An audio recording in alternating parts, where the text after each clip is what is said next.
புனித பத்ரிசியாரின் வாழ்க்கை கதை. புனித பத்ரிசியார் கிபி 385 ஆண்டில் ரோம பிரிட்டனில் பிறந்தார். அவருடைய குடும்பம் கிறிஸ்தவ விசுவாசத்தில் இருந்தது. ஆனால் சிறு வயதில் புனித பத்ரிசியார் விசுவாசத்தில் அதிக ஆர்வம் காட்டவில்லை. அவருடைய அமைதியான வாழ்க்கை விரைவில் மாறப்போகிறது. பத்ரிசியாருக்கு 16 வயதாக இருந்தபோது ஐரிஷ் கொள்ளையர்கள் கிராமத்தை தாக்கினர். அவர்கள் பத்ரிசியாரை கடத்தி கடல் வழியாக அயர்லாந்து நாட்டிற்கு கொண்டு சென்று அடிமையாக விற்றார்கள். அங்கு பத்ரிசியார் ஒரு மேய்ப்பராக வேலை செய்ய வேண்டியதாகிவிட்டது. குளிரும் தனிமையும் நிறைந்த மலைப்பகுதிகளில் ஆடுகளை மேய்த்தார். அந்த நேரங்களில் தான் அவர் கடவுளிடம் அதிகமாக ஜெபிக்க ஆரம்பித்தார்.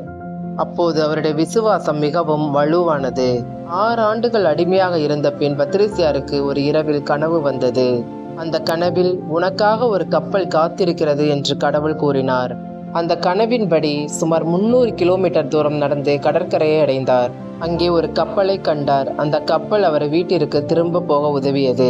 வீட்டிற்கு திரும்பிய பிறகு கிறிஸ்தவத்தை ஆழமாக கற்றார். ஒரு நாள் இரவில் அவருக்கு மீண்டும் ஒரு தரிசனம் வந்தது. அயர்லாந்து நாட்டின் மக்கள் அவரை அழைக்கின்றார்கள் என்று அவர் உணர்ந்தார்.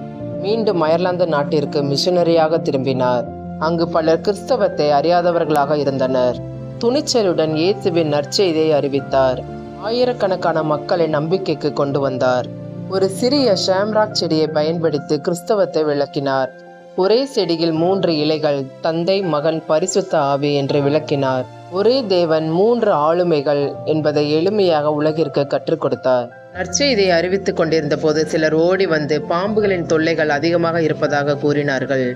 கடவுளின் உதவியோடு ஜெபத்தால் பாம்புகளின் தொல்லைகளை நீக்கினார்.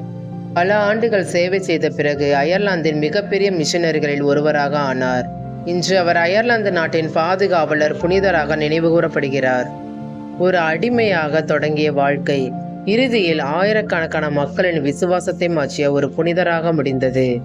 புனித பத்ரிசியார் வாழ்க்கை நமக்கு சொல்லும் ஒரு உண்மை: கடவுள் எந்த மனிதரின் வாழ்க்கையையும் மாற்ற முடியும். வாழ்வோம் பத்ரிசியாரை போல ஒரு மிஷனரியாக.